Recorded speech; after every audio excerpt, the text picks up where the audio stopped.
हाँ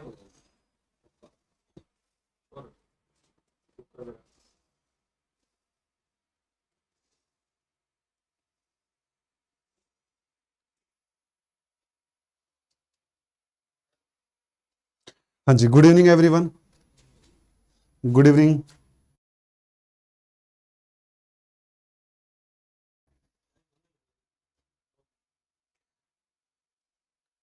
good evening. हाँ जी, good evening everyone. Good evening, good evening. शुरू करते हैं एक और इंपॉर्टेंट टॉपिक, स्पेक्ट्रोस्कोपी का। बेसिक इंट्रोडक्शन का ही टॉपिक है, बेसिक इंट्रोडक्शन का ही टॉपिक है। ठीक है, तो हाँ जी, स्टार्ट हो गई है क्लास। ओके विपुल, क्लास शुरू हो चुकी है। सबसे पहले तो क्लास को एक बार शेयर कर दीजिए। शुरू करते हैं हम लोग क्लास। ठीक है, good evening to all of you. एक बार जल्दी से शेयर कर दीजिए क्लास को, फटाफट शेयर कर दीजिए। शुरू करते हैं क्लास। हाँ जी, very good evening to all of you. आज मैं आपको स्पेक्ट्रोस्कोपी में 3 चीजें और पढ़ाने वाला हूं, जो जिससे अभी रिसेंटली ही पिछले साल CSIR नेट में क्वेश्चन आया था। CSIR नेट में अभी रिसेंटली जो एग्जाम हुआ था जनवरी के अंदर, उस एग्जाम में ही यहां से क्वेश्चन आया था। जनवरी में जो एग्जाम हुआ था, लास्ट रिसेंट जो दिसंबर 2021 का पेपर था, उसमें यहां से क्वेश्चन आया हुआ था। जनरली यहां से क्वेश्चन आता नहीं है, यहां से क्वेश्चन जनरली पूछा नहीं जाता है, पर अब की बार यहां से क्वेश्चन पूछा हुआ था। तो हम बात करेंगे आज बेसिक एलिमेंट्स ऑफ स्पेक्ट्रोस्कोपी के बारे में। उसके बाद हम लोग अपनी स्पेक्ट्रोस्कोपी तक पहुंच जाएंगे, जहां तक हमारा मेन टॉपिक आ जाता है, उसके बाद हम वहां पर पहुंच जाएंगे। तो आज मैं आपको थोड़ा सा बेसिक पढ़ाऊंगा। बेसिक भी नहीं कह सकते उसको, ऐसे टॉपिक जो आपने देखे तो हुए, पर आपको थोड़ा सा उनका क्लियरिटी होना जरूरी है, उनको डिटेल में जानना जरूरी है। उसी की बात मैं करने वाला हूं। तो सबसे पहले तो क्लास को शेयर कर दीजिए जितना जल्दी हो सके। मैं आपको बताता हूं, कंप्लीट रिकॉर्डेड कोर्स मिलेगा भाई। टी केमिस्ट्री आप जाकर ले सकते हो ऐप से, ऐप डाउनलोड करिए। ऐप में एक रिकॉर्डेड गेट नाम से, रिकॉर्डेड नेट के नाम से कोर्स, आप उसको कंप्लीटली बाय कर सकते हो। ठीक है, ठीक है। देखिए, सबसे पहले मैं बात करता हूं, जब आप किसी भी मॉलिक्यूल का स्पेक्ट्रा लेते हो, तो जो उसका फिजिकल इंस्ट्रूमेंटेशन के बारे में आपको थोड़ा बहुत पता होना चाहिए। मैं बात करता हूं स्पेक्ट्रोफोटोमीटर का। स्पेक्ट्रोफोटोमीटर के बारे में आपका फिजिकल स्ट्रक्चर या फिर इसके इंस्ट्रूमेंटेशन के बारे में आपको थोड़ा बहुत पता होना चाहिए। इंस्ट्रूमेंटेशन के बारे में थोड़ा बहुत हल्का फुल्का आपको पता होना चाहिए। ज्यादा यहां से क्वेश्चन आने के चांसेस नहीं है, पर हल्का फुल्का आपको इसके बारे में पता होना चाहिए। नेट में कितना था, नेट में भाई अब की बार तो भर भर के स्पेक्ट्रा आया हुआ था। शायद 12 से 16 नंबर की स्पेक्ट्रोस्कोपी अब की बार आई हुई थी नेट के पेपर में। ठीक है, काफी ज्यादा आई हुई थी, वो आप छोड़िए। होता क्या है, देखो मैं आपको बेसिक प्रिंसिपल समझाता हूं क्या होता है। ये मैंने एक डायग्राम ऑलरेडी बना रखा है, इसमें होता क्या क्या है वो मैं आपको बताता हूं। देखो, सबसे पहले आपके पास एक सोर्स होता है इलेक्ट्रोमैग्नेटिक रेडिएशंस का। सोर्स होता है किसका? इलेक्ट्रोमैग्नेटिक रेडिएशन का। वो क्या करता है, उससे जो रेडिएशन है वो एक लेंस के ऊपर डाली जाती है। उससे जो रेडिएशन वो किस पे डाली जाती है? लेंस के ऊपर डाली जाती है। ये लेंस क्या करता है, इन रेडिएशंस को कन्वर्ज कर देता है कहां? स्लिट के ओपनिंग के ऊपर। ये क्या है आपकी स्लिट। स्लिट का क्या काम होता है ये मैं आपको बताऊंगा थोड़ी देर बाद। स्लिट कहां काम आती है मैं आपको थोड़ी देर बाद बताऊंगा। ठीक है, ये यहां भी इसको, ये जो लेंस है कन्वर्ज कर देता है सारी रेडिएशन को कहां पर? स्लिट के ऊपर। स्लिट के ऊपर कन्वर्ज करने के बाद, स्लिट के ऊपर कन्वर्ज करने के बाद आपको यहां से, स्लिट का क्या काम होता है? स्लिट का काम होता है कि आपकी जो रेडिएशन है उसमें बहुत सारी फ्रीक्वेंसी की रेडिएशन होती है। उन रेडिएशन में से कुछ सिलेक्टेड फ्रीक्वेंसी को ही वो अपने थ्रू क्या करेगी? पास होने देगी। उन रेडिएशंस में से वो कुछ सिलेक्टेड फ्रीक्वेंसीज को ही क्या करने देगी? अपने थ्रू पास होने देगी। तो यहां से क्या होता है, फिर एक और लेंस आपने देखा होगा, ये लेंस क्या कर देता है, जो सिलेक्टेड फ्रीक्वेंसी की रेडिएशन यहां से इस लेंस के ऊपर गिरेंगी, वो इस लेंस से रेडिएशन को किसके ऊपर डाल देगा? सैंपल के ऊपर डाल देगा। फिर सैंपल से जब रेडिएशन पास होंगी, या तो इनमें से कुछ एब्जॉर्ब हो जाएंगी या कुछ ना कुछ एमिशन हो जाएगा। या तो एब्जॉर्ब, अगर एब्जॉर्ब होंगी तो एब्जॉर्प्शन स्पेक्ट्रा, एमिट होंगी तो एमिशन स्पेक्ट्रा की बात होगी। उसके बाद ये कहां पास होंगी? प्रिज्म के ऊपर गिरेंगी। ये किसके ऊपर इंसिडेंट होंगी? प्रिज्म के ऊपर इंसिडेंट होंगी। अब प्रिज्म क्या कर देता है, अगर इसमें जितनी भी तरह की फ्रीक्वेंसीज हैं, जितनी भी अलग अलग फ्रीक्वेंसीज है, उन सभी फ्रीक्वेंसीज को क्या कर देगा, सेपरेट कर देगा। उन सभी फ्रीक्वेंसीज को क्या कर देगा भाई, सेपरेट कर देगा कौन, प्रिज्म। उसके बाद ये प्रिज्म अलग अलग फ्रीक्वेंसी की रेडिएशंस को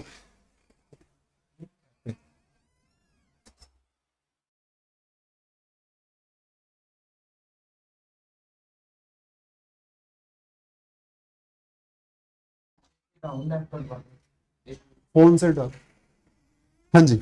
इसके बाद क्या होगा, प्रिज्म से ये लेंस के ऊपर डाली जाएंगी, लेंस से कहां जाएंगी, आपकी फोटो मल्टीप्लायर ट्यूब के ऊपर इंसिडेंट होंगी। फोटो मल्टीप्लायर ट्यूब क्या करती है, जो इलेक्ट्रोमैग्नेटिक रेडिएशन से फोटोन इसके ऊपर गिर रहे हैं, ये फोटोन को इलेक्ट्रिकल सिग्नल में कन्वर्ट कर देती है। Photo multiplier tube, photo multiplier tube photon को इलेक्ट्रिकल सिग्नल में कन्वर्ट कर देती है। जब ये इनको इलेक्ट्रिकल सिग्नल या फिर इलेक्ट्रिकल इनपुट में कन्वर्ट कर देती है, वो इलेक्ट्रिकल इनपुट एम्पलीफायर तक पहुंचती है। अब एम्पलीफायर क्या करता है, उन इलेक्ट्रिकल इनपुट्स को क्या कर देता है, एम्पलीफाई कर देता है, एनहांस कर देता है। उसके बाद वो कहां पहुंचती हैं, रिकॉर्डेड तक पहुंचती हैं।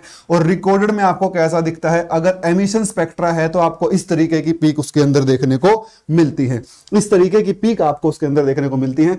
अगर एब्जॉर्प्शन है तो फिर आपको इस तरीके नीचे की साइड यही पीक कहां दिखेंगी, नीचे की साइड ऑपोजिट साइड में आपको देखने को मिलेंगी। तो ये बेसिक स्ट्रक्चर था किसका, स्पेक्ट्रोफोटोमीटर का। ये बेसिक स्ट्रक्चर मैंने आपको समझाया है स्पेक्ट्रोफोटोमीटर का।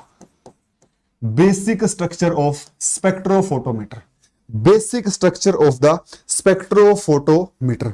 स्पेक्ट्रोफोटोमीटर का बेसिक स्ट्रक्चर मैंने आपको बताया है। होता क्या है, होता क्या, मैं आपको फिर से रिपीट कर देता हूं। सोर्स से रेडिएशन लेंस के ऊपर गिरेंगी, पहला लेंस ये स्लिट के ऊपर डाल देगा, स्लिट क्या कर देगी, कुछ पर्टिकुलर फ्रीक्वेंसी की वेवलेंथ को अलाउ करेगी।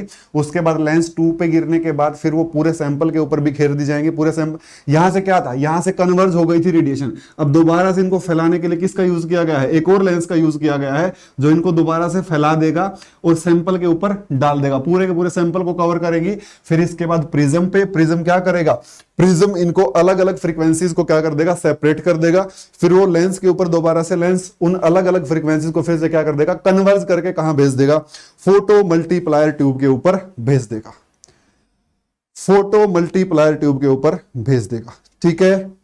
उसके बाद फोटो मल्टीप्लायर ट्यूब जो रेडिएशन है उनके फोटोन को किस में कन्वर्ट कर देगी, उसको कन्वर्ट कर देगी इलेक्ट्रिकल सिग्नल्स के अंदर। वो सिग्नल कहां आएंगे, वो एम्पलीफायर के ऊपर एम्पलीफाई हो जाएंगे, फिर वो रिकॉर्डर में रिकॉर्ड होकर आपको इस तरीके से कंप्यूटर की स्क्रीन के ऊपर आपको ऐसा कुछ देखने को मिलेगा, ऐसा कुछ आपको देखने को मिलेगा। किसी को भी यहां तक डाउट हो तो बता दीजिए, नहीं तो मैं आगे मूव करता हूं। किसी को भी डाउट है तो बताइए, नहीं तो मैं आगे मूव करता हूं। किसी को भी डाउट हो तो बोलो, मैं आगे मूव करता हूं। ठीक है। Thank you Arvind, thank you Chintu भाई, थैंक यू। देखो आज मैं यहां पर जो बात करने वाला हूं, आज मैं यहां पर बात करने वाला हूं बेसिक एलिमेंट्स ऑफ स्पेक्ट्रोस्कोपी के बारे में, जहां से आजकल क्वेश्चन आने लगा है। Very very important, basic elements of spectroscopy, basic elements of spectroscopy. Spectroscopy पढ़ने से पहले या फिर स्पेक्ट्रा एनालाइज करने से पहले आपको इन बेसिक चीजों के बारे में पता होना ही चाहिए। अगर आप किसी मॉलिक्यूल का स्पेक्ट्रा पढ़ना चाहते हो, स्पेक्ट्रा पढ़ रहे हो, तो आपको इन बेसिक चीजों के बारे में पता होना चाहिए। मैं बताता हूं कौन सी चीज है। सबसे पहली चीज है signal to noise ratio. Signal to noise ratio, signal to noise ratio. Signal ऐसा शब्द है जो आप पहले भी पढ़ चुके हो। सिग्नल तो वो शब्द है जिसको आप पहले भी पढ़ चुके हो। वो चीज, वो आउटपुट, किसी स्पेक्ट्रोफोटोमीटर से वो आउटपुट जो आप चाहते हो उसे क्या कहा जाता है, सिग्नल कहा जाता है। जब आप सिग्नल को कंप्यूटर स्क्रीन पर प्लॉट करवाते हो तो आपको आपका सिग्नल इस तरीके का दिखाई देता है।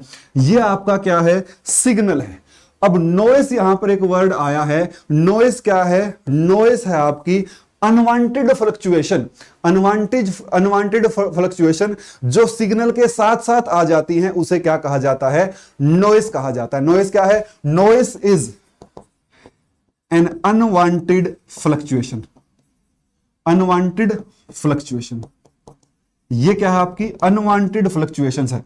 कैसी अनवांटेड फ्लक्चुएशन है? कभी कभी आप रेडियो एफएम सुनते हो, आप एफएम सुनते हो बहुत बार जब आप एफएम सुनते हो तो आपको पता लगता है कि जब लाइट कभी कभी जब बारिश का मौसम होता है, जैसे आज बारिश का मौसम है, तो क्या होता है कि आप जब एफएम पे गाना सुन रहे हो तो गाने के साथ साथ कुछ झरझर की आवाज आती है, तो वो क्या है? वो नॉइस है। इसी तरीके से जब आप स्पेक्ट्रा लेते हो तो उसके साथ साथ आपको शार्प लाइनों के साथ साथ यहां कुछ और चीजें, छोटी छोटी लाइनें भी आपको देखने को मिलती हैं। इन छोटी छोटी लाइनों को ही क्या कहा जाता है? नॉइस कहा जाता है। इन छोटी छोटी लाइंस को ही क्या बोलते हैं भाई? नॉइस कहते हैं। इन छोटी छोटी लाइंस को ही क्या कहते हैं? नॉइस कहते हैं। The is an unwanted fluctuation in A signal. भी गिर गया थोड़ा सा नीचे। इन ए सिग्नल, किसी भी सिग्नल में अनवांटेड फ्लक्चुएशंस। अब जब ये फ्लक्चुएशन ज्यादा होती हैं, आपने कभी अगर एफएम सुना, फिर से वही उदाहरण देता हूं मैं, आपने कभी एफएम सुना होगा, जब नॉइस बहुत ज्यादा हो जाती है तो फिर आपको गाना क्लियरली नहीं सुनता है। इसी तरीके से जब नॉइस बहुत ज्यादा हो जाएगी तो आपको जो सिग्नल है वो आपको इफेक्टिवली अपीयर नहीं होगा। मान लीजिए आपका सिग्नल है, मान लीजिए ये आपका सिग्नल है, let us consider this is your signal, ये आपका सिग्नल है, और आपकी जो नॉइस है, नॉइस को मैं इस कलर से रिप्रेजेंट करता हूं, ये आपकी नॉइस है। अगर नॉइस का लेवल भी ऐसा ही है, अगर नॉइस का लेवल भी इतना ही है, तो आपको ये सिग्नल क्लियरली अपीयर नहीं होगा। अगर ये आपकी नॉइस है और ये आपका सिग्नल है, तो आपको ये सिग्नल क्लियरली विजिबल नहीं होगा। ये सिग्नल क्या नहीं होगा? क्लियरली विजिबल नहीं होगा। अगर ऐसा है, लेकिन अगर ऐसा है भाई, लेकिन अगर ऐसा है, ऐसा कैसा? ऐसा है, आपकी जो नॉइस है वो केवल इतनी ही है, आपकी जो नॉइस है वो इतनी आ रही है, और आपका जो सिग्नल है वो इस तरीके से आ रहा है। मतलब जो सिग्नल की इंटेंसिटी है वो नॉइस की इंटेंसिटी से काफी ज्यादा है, तो आपको ये सिग्नल क्लियरली विजिबल होगा। क्लियरली आप इसको क्या कर सकते हो? एनालाइज कर सकते हो। तो इसी चीज के लिए डिफाइन करी गई है क्या? Signal to noise ratio. एक पैरामीटर डिफाइन किया गया है, सिग्नल टू नॉइस रेशो। जो सिग्नल है उसकी इंटेंसिटी, अगर आप किसी सैंपल का स्पेक्ट्रा क्लियरली देखना चाहते हो, एनालाइज करना चाहते हो, तो जो सिग्नल है उसकी इंटेंसिटी 3 से 4 गुना ज्यादा होनी चाहिए। It should be greater than 3। ये क्या होनी चाहिए? 3 से ज्यादा होनी चाहिए। क्या? जो सिग्नल की इंटेंसिटी है वो नॉइस से क्या होनी चाहिए? 3 गुना ज्यादा होनी चाहिए, अगर आप स्पेक्ट्रा को एनालाइज करना चाहते हो तो। अगर ये इससे, जैसे यहां पर देखो ये इतनी है और ये इससे 3 गुना तक तो ज्यादा, देखो इसकी हाइट देखो, ये हाइट क्या रिप्रेजेंट कर रही है? इंटेंसिटी को रिप्रेजेंट कर रही है। यहां पर हाइट में ज्यादा फर्क नहीं है, तो ये आपको क्लियरली विजिबल नहीं होगा। इसको आप एनालाइज नहीं कर पाओगे, एनालाइज नहीं कर पाओगे। इसको आप इजीली एनालाइज कर सकते हो। इजीली क्या कर सकते हो? एनालाइज कर सकते हो। इस वाले को क्या किया जा सकता है? इजीली एनालाइज किया जा सकता है। ठीक है, गुड इवनिंग दोस्तों। किसी को भी अगर कोई डाउट है अभी तो वो पूछ सकता है, बीच में भी आप पूछ सकते हो। अब जो नॉइस होती है वो किस वजह से आती है? कभी कभी तो इंस्ट्रूमेंट की वजह से नॉइस आ जाती है, कभी कभी जो मोनोक्रोमेटिक रेडिएशन आपको यूज करनी चाहिए वो आप नहीं कर पाते हो, उसकी वजह से भी क्या आ जाती है? नॉइस आ जाती है। जो आपकी नॉइस है, जो आपके ये अनवांटेड फ्लक्चुएशंस हैं, ये डिपेंड कर सकते हैं, मे बी डिपेंडेंट और independent on wavelength. May be dependent, जो मैं बोर्ड पर लिख रहा हूं इसी से पेपर में आपको सीधा क्वेश्चन देखने को मिल सकता है। मे बी डिपेंडेंट और इंडिपेंडेंट ऑफ वेवलेंथ। वेवलेंथ से डिपेंडेंट और इंडिपेंडेंट हो सकता है, या फिर ये जो नॉइस है ये आपकी may be depends upon electronic signal, depends upon electronic signals, signals के ऊपर भी डिपेंड कर सकता है, या फिर आपका जो सैंपल है उसमें कुछ इंप्योरिटीज हो, उनकी वजह से भी नॉइस आ सकती है। पेपर में सवाल कैसा आ सकता है इस टॉपिक से, पेपर में पूछ सकता है कि जो इंटेंसिटी है सिग्नल की वो नॉइस से कितने गुना होनी चाहिए, 3 से 3 गुना से अगर ज्यादा होगी तो आपको विजिबल हो जाएगा, अदरवाइज नहीं होगा। उसके बाद नॉइस को स्टेटमेंट में पूछ सकता है, जैसा एक अब की बार पूछा था, अब की बार डॉपलर ब्रॉडनिंग के बारे में पूछा था, कोलिजन ब्रॉडनिंग के बारे में पूछा था, अब की बार का सवाल आया हुआ है। उसके बाद अब नॉइस कितने तरीके की होती है, बहुत तरीके की नॉइस होती है। ये जो नॉइस है, जो फ्लक्चुएशन है, कई तरीके की होती है। जैसे मैं आपको बताता हूं, जैसे dark current, types of noise, types of, मैं सिर्फ नाम बताऊंगा, ज्यादा नहीं बताऊंगा। जैसे क्या, जैसे एक नाम है डार्क करंट, ये नॉइस का ही टाइप है। दूसरा क्या है, शॉर्ट नॉइस, शॉर्ट नॉइस। और क्या है, read out noise, read out noise. जैसे क्या, स्ट्रे लाइट। कई तरीके की नॉइस होती है, ये मैंने उसमें से कुछ टाइप्स लिखे हैं। नॉइस बहुत तरीके की हो सकती है, शायद इससे भी ज्यादा तरीके होते होंगे, लेकिन जो बेसिक नाम है वो मैंने आपके सामने लिखे। जस्ट नाम है और कुछ नहीं है, ये जस्ट क्या है, नाम है। ये क्या है जी, आपके जस्ट नाम है। Electronic noise, stray noise, short noise, dark current, ये क्या है, जस्ट नॉइस के अलग अलग तरह की नॉइस के क्या है, नाम है। अब मैं आगे बढ़ता हूं, मैं अगले एलिमेंट की तरफ बढ़ता हूं। शायद ये एलिमेंट आपको क्लियर होगा, जब आप स्पेक्ट्रा लेते हो किसी भी सैंपल का, तो आपको सिग्नल्स के साथ साथ कुछ छोटी छोटी फ्लक्चुएशन दिखती हैं। उन छोटी छोटी फ्लक्चुएशन को ही क्या कहा जाता है, नॉइस कहा जाता है।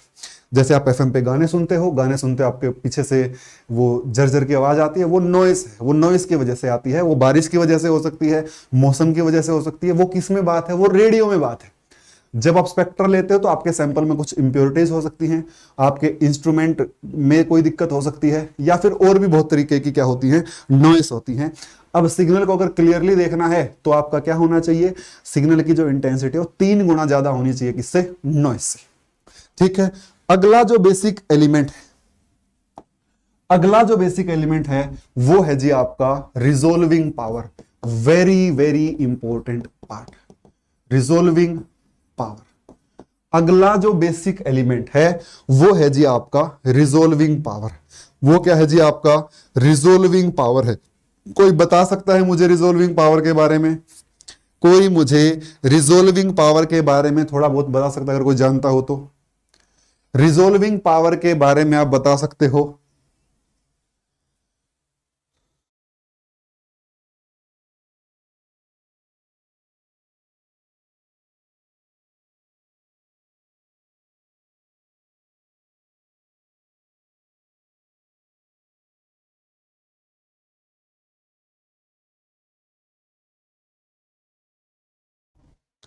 हाँ जी।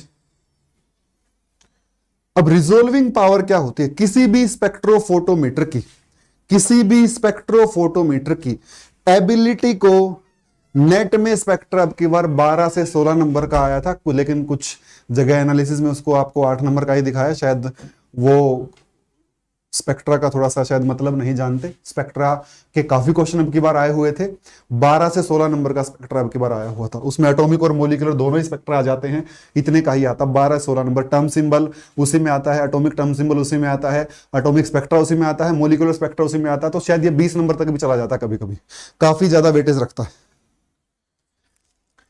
हाँ जी। देखो, रिजोल्विंग पावर बेसिकली होती है, रिजोल्विंग पावर बेसिकली होती है किसी भी स्पेक्ट्रोफोटोमीटर की एबिलिटी को या फिर उसकी परफॉर्मेंस को मेजर करने का एक तरीका। मेजर करना क्या भाई, वो स्पेक्ट्रोफोटोमीटर दो क्लोज वेवलेंथ्स को, ऐसी वेवलेंथ जो बहुत क्लोज हैं, उनको डिफरेंशिएट या फिर सेपरेट आउट करने में कितनी उसकी एबिलिटी है, कितना वो काबिल है दो क्लोज वेवलेंथ को सेपरेट करने में।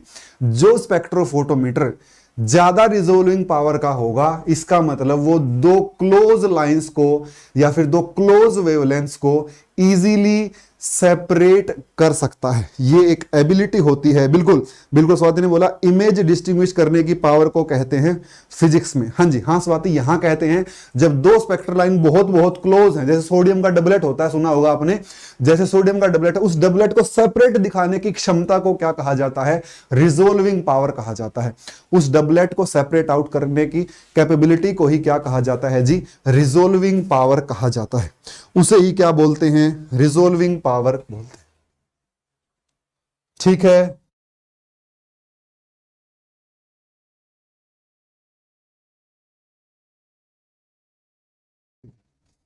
ये होती है जी रिजोल्विंग पावर। रिजोल्विंग पावर होती है किसी भी स्पेक्ट्रोफोटोमीटर की, किसी भी स्पेक्ट्रोफोटोमीटर की क्या करने का कैपेबिलिटी को मेजर करने का तरीका। कैपेबिलिटी को मेजर करने का तरीका क्या कहलाता है? रिजोल्विंग पावर कहलाता है। ये क्या होता है जी आपका? ये होता है जी आपका किसी भी स्पेक्ट्रोफोटोमीटर की परफॉर्मेंस को मेजर करने का तरीका। ठीक है, ये होता है basically the ability of a spectrophotometer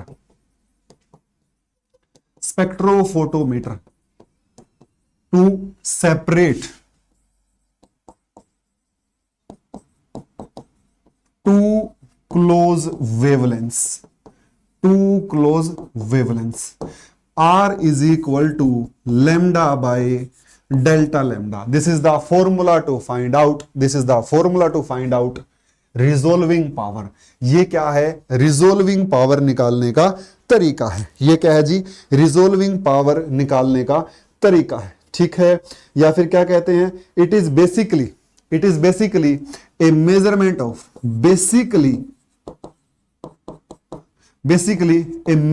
of the performance of a spectrophotometer. Measurement of the performance of a spectrophotometer.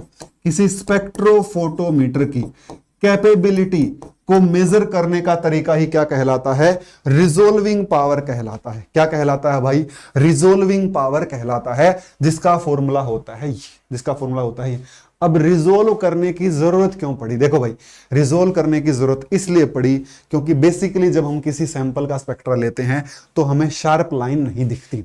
जब किसी भी सैंपल का हम स्पेक्ट्रा लेते हैं तो हमें शार्प लाइन अपीयर नहीं होती हैं, हमें ब्रॉडर पीक्स अपीयर होती हैं, हमें एक लाइन दूसरी लाइन में घुसी हुई दिखती है, हमें इस तरीके से अपीयर होता है, हमें इस तरीके से स्पेक्ट्रा अपीयर होता है। ऐसा कह लीजिए, मैं बता देता हूं कैसा। हमें जो स्पेक्ट्रा है, जो स्पेक्ट्रल लाइंस है, वो एक दूसरे के अंदर इस तरीके से घुसी हुई दिखती हैं, इस तरीके से बिल्कुल एक दूसरे के अंदर मर्ज हमें स्पेक्ट्रल लाइंस दिखती हैं। बिल्कुल ऐसी स्पेक्ट्रल लाइंस हमें अपीयर होती है। मैं बता देता हूं, क्लियरली बताऊंगा आपको समझ में आएगा इस डायग्राम से।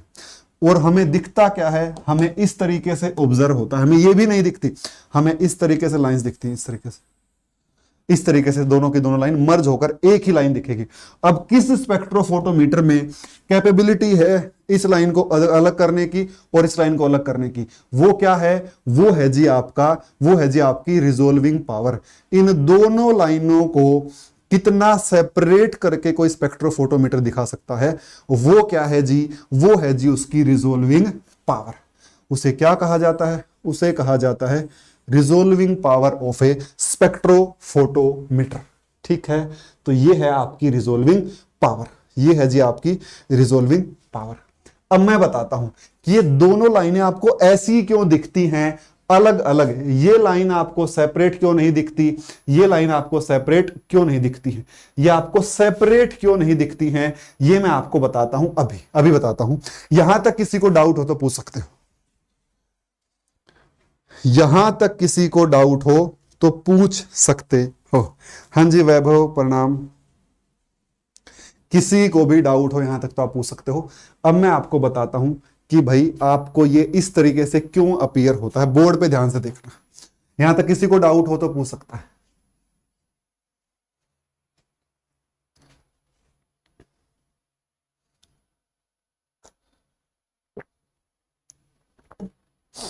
हाँ अनुष्का, कोई दिक्कत नहीं है, कुछ भी ऐसा नहीं है, समझ में आपको सारा आएगा। पिछला लेक्चर भी एक बार देख लेना, बेसिक से शुरू किया है, ये वाला भी आप देख लेना, कोई दिक्कत नहीं है, समझ में आपको आ जाएगा। लाइक शेयर सब्सक्राइब कर देना भाई, लाइक शेयर सब्सक्राइब जरूर कर देना, ठीक है। मैं आपको ऐसा टॉपिक पढ़ाने वाला हूं जो बेसिकली आपको यूट्यूब पर मिलेगा नहीं कहीं भी, या फिर जो आपको कोचिंग्स में भी शायद नहीं मिलेगा, वो टॉपिक मैं आपको पढ़ा रहा हूं। एंटिक लाइफ कोई डाउट नहीं, बाकी किसी को डाउट हो, क्योंकि क्लास बेसिकली आपके लिए ही है और आपको डाउट रहना नहीं चाहिए, इसमें डाउट आपको रहना नहीं चाहिए, ठीक है। अब मैं आपको बताता हूं कि भाई आपको ये दोनों लाइनें अलग अलग क्यों नहीं दिखती, वो आपको इस फॉर्म में क्यों दिखती हैं। किस फॉर्म में? दोनों लाइनें आपको इस फॉर्म में क्यों दिखती हैं, इस फॉर्म में दोनों लाइनें आपको क्यों दिखती हैं, मैं बताता हूं कैसे, मैं बताता हूं क्यों ऐसा होता है, क्यों ऐसा होता है। बेसिकली जब हम किसी भी सैंपल का स्पेक्ट्रा लेते हैं तो यहां पर क्या होता है, यहां पर होता है जी आपके पास एक और इंस्ट्रूमेंट जिसे कहा जाता है एग्जिट स्लिट। यहां पर एक और चीज होती है जिसे हम कहते हैं एग्जिट स्लिट। ये क्या होती है भाई, ये एग्जिट स्लिट होती है। इसे क्या कहते हैं, इसे कहते हैं एग्जिट स्लिट। इनिशियल भी कोई स्लिट होती है और जब रेडिएशन एग्जिट होती है वहां पर भी क्या होती है, एक स्लिट होती है, एक स्लिट होती है। अब इस स्लिट का काम क्या है, देखो मैं बताता हूं। मान लीजिए आपकी जो एमिटेड रेडिएशन है वो यहां से इस स्लिट के ऊपर आ रही है। एक्चुअल में ये जो एमिटेड रेडिएशन है ये एक वेवलेंथ नहीं है, दो रेडिएशन है, दो वेव यहां पर आ रही हैं, दो वेव यहां पर आ रही हैं जो इस तरीके से हैं। अब क्या होगा, अब अगर ये एग्जिट स्लिट इन दोनों वेव के बीच में जो लेंथ है, अगर ये एग्जिट स्लिट इस लेंथ से बड़ी हुई, अगर ये एग्जिट स्लिट इन दोनों वेव की लेंथ से बड़ी हुई तो ये दोनों वेव इसके अंदर से पास कर जाएंगी, ये दोनों वेव इसके अंदर से पास कर जाएंगी। और अगर बल्कि ये थोड़ा सा यहां तक बनेगा, ये थोड़ा यहां से बनेगा, और जब ये वेव इसके अंदर से पास करेंगी और जब 5% एब्जॉर्प्शन होगा तो उस एब्जॉर्प्शन को शो किया गया है यहां पर। देखो कुछ हिस्सा क्या हो गया है, ये वाला हिस्सा इस वेव का क्या हो गया है, एब्जॉर्ब हो गया है। 5% एब्जॉर्प्शन की कंडीशन कौन सी होगी, ये होगी जी आपकी 5% एब्जॉर्प्शन की कंडीशन। उसके बाद जब ये शुरू में क्या है, ये जो दो वेव आ रही है एक दूसरे के बिल्कुल क्लोज है, इनके बीच में इतना इनकी वेव के बीच में लेंथ है, इतनी लेंथ इन दोनों वेव के बीच में है। जब ये इसकी तरफ आ रही है, इस स्लिट की तरफ आ रही है, एग्जिट स्लिट की तरफ आ रही है, तो अगर ये एब्जॉर्ब हो जाती है, अगर ये 5% एब्जॉर्ब हुई होंगी तो आपको ऐसे अपीयर होंगे। अगर ये 90% एब्जॉर्ब हुई होंगी तो फिर ये आपको इस तरीके से इतना रीजन इनका स्लिट के अंदर आपको दिखेगा। अगर ये 95% एब्जॉर्ब हुई, फिर से 90% एब्जॉर्ब हुई है तो ये आपको इस तरीके से दिखेगा। लेकिन आपको अगर मैं यहां पर ग्राफ बना के दिखाऊं तो आप यहां पर देखोगे एब्जॉर्प्शन वर्सेस फ्रीक्वेंसी। जब मैंने ग्राफ बनाया है तो जो पहला है वहां पर कोई एब्जॉर्प्शन नहीं हो रखा, वो जीरो एब्जॉर्प्शन की कंडीशन है, स्लिट से दूर है वेव। जब वेव स्लिट से क्या है, दूर है। जब थोड़ा सा एब्जॉर्प्शन हुआ है तो ये रही जी वो कंडीशन जब 5% एब्जॉर्प्शन हुआ है, ये रही जी वो कंडीशन जब 5% एब्जॉर्प्शन हुआ है। ये बीच की रही जी वो कंडीशन जब क्या हुआ है, जब आपका 90% एब्जॉर्प्शन हुआ है। तो एक्चुअल में एब्जॉर्प्शन जब ये रेडिएशन पास हो रही है स्लिट के थ्रू तो किस तरीके से एब्जॉर्प्शन हो रहा है, 5% हो, कुछ वेव्स का 5% एब्जॉर्प्शन हो रहा है, कुछ वेव का 90% हो रहा है, कुछ का 80% हो रहा है, कुछ का 70% हो रहा है। तो इस वजह से आपको क्या दिखता है, इस वजह से आपको दिखती है इस तरीके से, इस तरीके से क्या दिखती है आपको, इस वेव का जो स्क्रीन पर आप स्पेक्ट्रा देखोगे तो वो आपको इस तरीके से दिखेगा, रादर देन ए शार्प लाइन। एक शार्प लाइन आपको अपीयर नहीं होगी, वो आपको कैसी अपीयर होगी, वो आपको ऐसी अपीयर होगी। अब एक कंडीशन में क्या हो सकता था, एक कंडीशन में ये आपको शार्प दिख सकती थी। मतलब मैं क्या कहना चाहता हूं, जब आप इस स्लिट की विड्थ को और छोटा कर दोगे, जब आप इस स्लिट की विड्थ को छोटा कर दोगे, मतलब जब इन दोनों के बीच में जो डिस्टेंस है, जब ये दोनों वेव इस स्लिट की तरफ आएंगी, ध्यान से देख लो भाई एक बार, जब ये दोनों वेव इस स्लिट की तरफ आएंगी, जब ये दोनों वेव इस स्लिट की तरफ आएंगी और ये लैम्डा इस लैम्डा से, इस डिस्टेंस से, ये डिस्टेंस इस डिस्टेंस से छोटा होगा तो ये एक टाइम में केवल एक ही वेव को अपने अंदर से पास होने देगा। जब एक टाइम में एक ही वेव को अपने अंदर से पास होने देगा तो आपको क्या दिखेगा, आपको एक दिखेगी ऐसे और दूसरी दिखेगी ऐसे, दोनों क्या दिखेंगी, दोनों सेपरेट दिखेंगी और रिजोल्विंग पावर जो है वो बढ़ जाएगी। लेकिन यहां पर एक समस्या आ जाती है, समझा,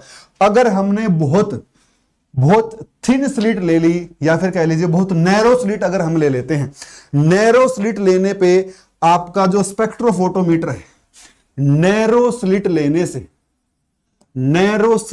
से क्या होगा, नैरो स्लिट लेने से लाइंस तो रिजोल्व हो जाएंगी, लेकिन एक समस्या आ जाएगी। जो नैरो स्लिट है वो क्या करती है, वो अपने अंदर से केवल बहुत कम एनर्जी को ही पास होने देगी, बहुत कम रेडिएशंस को ही पास होने देगी, क्योंकि बहुत नैरो है ना स्लिट। तो आपका जो सिग्नल है उसकी जो इंटेंसिटी है वो डिक्रीज कर जाएगी। तो इसका मतलब यहां पर क्या है, अगर विड्थ ज्यादा है, विड्थ हाई है तो पक्की बात है कि ब्रॉडर पीक आपको दिखेगी, ब्रॉडर पीक आपको दिखेगी और इंटेंसिटी भी आपको ज्यादा दिखेगी। बिल्कुल सही बात है। लेकिन अगर नैरो विड्थ हम लेते हैं तो क्या होगा, जो पीक होगी वो ब्रॉडर नहीं, वो शार्प तो जरूर हो जाएगी लेकिन इंटेंसिटी डिक्रीज कर जाएगी। तो मतलब सिग्नल टू नॉइस जो रेशो है वो क्या कर जाएगी, डिक्रीज कर जाएगी। जो signal to noise ratio decrease कर जाएगी तो आप नॉइस और सिग्नल में डिफरेंस ही नहीं बता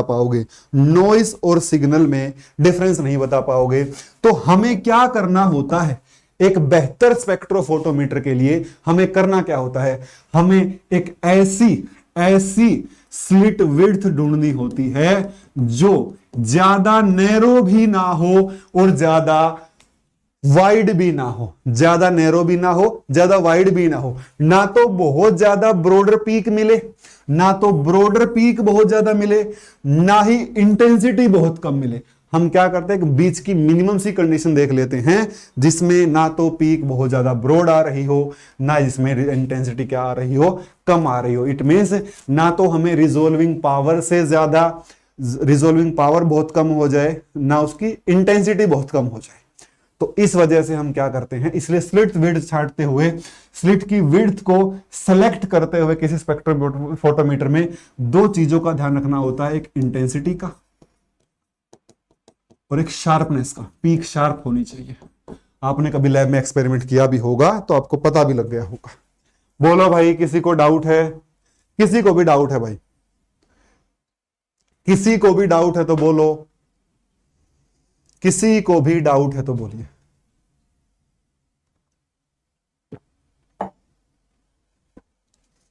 किसी को भी डाउट है तो बोलो भाई। लाइक शेयर सब्सक्राइब कर दीजिए, वो रुकना नहीं चाहिए।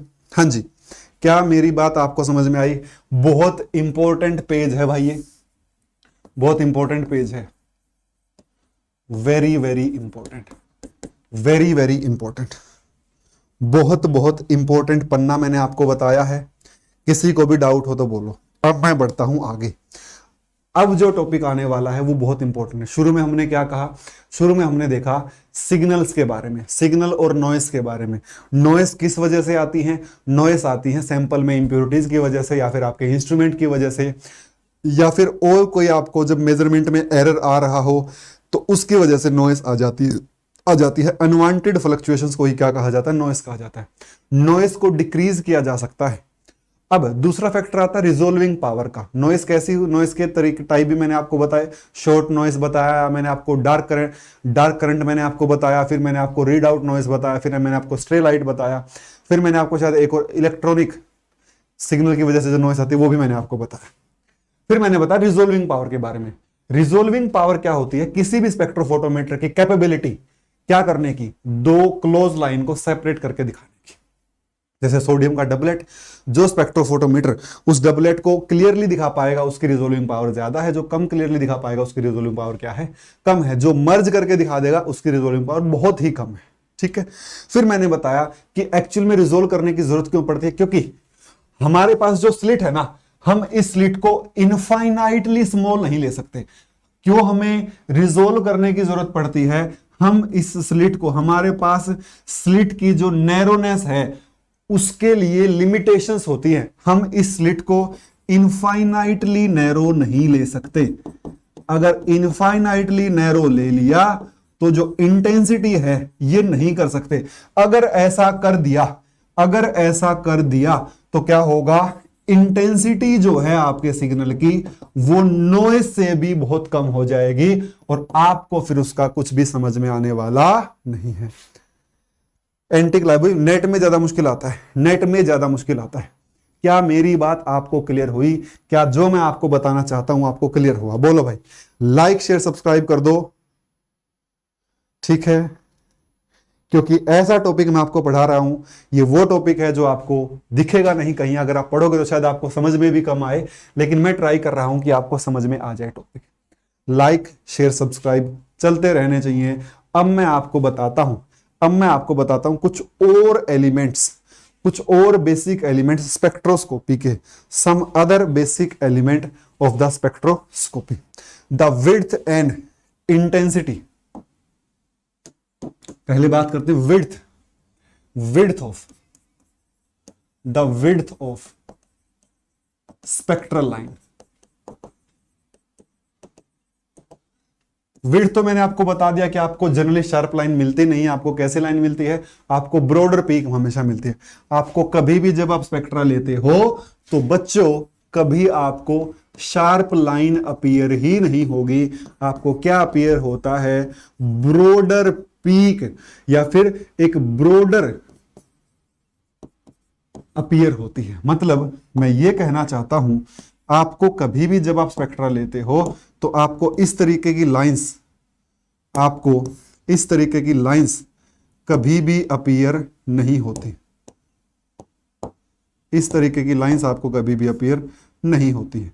आपको शार्प लाइन कभी भी अपीयर नहीं होती है। शार्प लाइन आपको कभी भी अपीयर नहीं होती है। शार्प लाइन जो है वो आपको कभी भी, ये आपको अपीयर ही नहीं होगा। आपको कैसा स्पेक्ट्रा दिखेगा? आपको दोस्तों इस तरीके का स्पेक्ट्रा देखने को मिलता है। इस तरीके का स्पेक्ट्रा आपको देखने को मिलता है। कैसा भाई?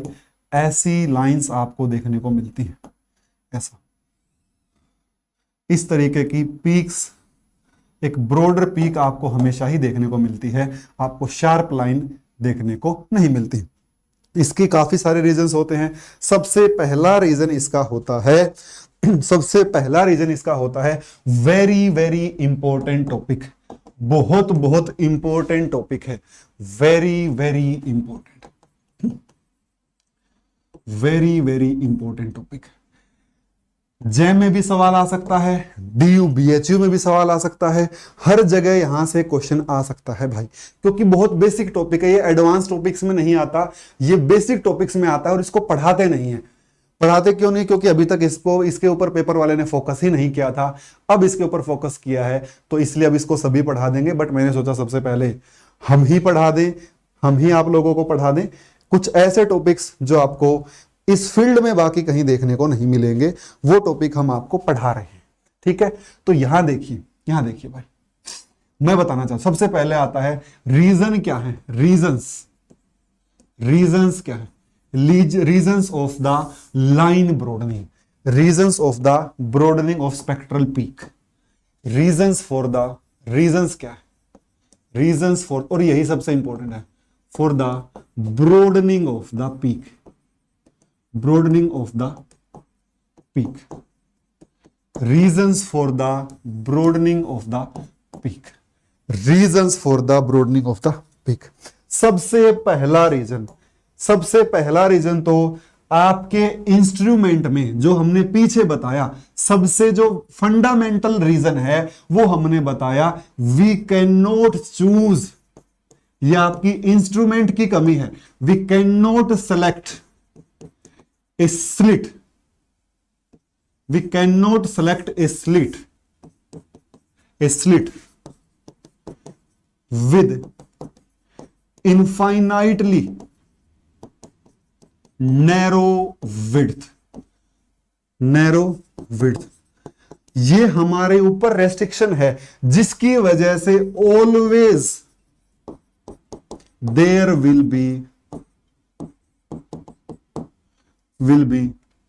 Will be some broadening. ये आपका इंस्ट्रूमेंट की कमी की वजह से है, ये आपकी लिमिटेशन है। किसकी वजह से? कि आप जो स्लिट चूज कर रहे हो, आपके ऊपर लिमिटेशंस है, आप वो बहुत छोटी स्लिट यूज नहीं कर सकते। जब तक छोटी स्लिट यूज नहीं करोगे मेरे भाई, जब तक छोटी स्लिट का यूज नहीं करोगे, तब तक इन दोनों को सेपरेट नहीं कर पाओगे। और जब तक इन दोनों वेवलेंथ को सेपरेट नहीं कर पाओगे आपको हमेशा एक ब्रॉड पीक ही देखने को मिलेगी, सेपरेट लाइंस आपको देखने को नहीं मिलेंगी। ये एक फैक्टर है। YKD का मतलब है ये करके दिखाओ भैया, ये करके दिखाओ, ये YKD का मतलब है। ठीक है, पहला रीजन तो क्या हो गया भाई, हमारे पास लिमिटेशन है क्या करने की, स्लिट की विड्थ को चूज करने के ऊपर। हम बिल्कुल इनफाइनाइटली छोटी विड्थ को यूज नहीं कर सकते, क्योंकि इनफाइनाइट छोटी विड्थ यूज कर ली तो इंटेंसिटी बहुत कम आएगी। ठीक है, दूसरा जो बेसिक रीजंस है इंस्ट्रूमेंट से अलग, वो उसमें सबसे पहला है natural line broadening. Natural line broadening सबसे पहला रीजन है जी आपका, नेचुरल लाइन ब्रॉडनिंग।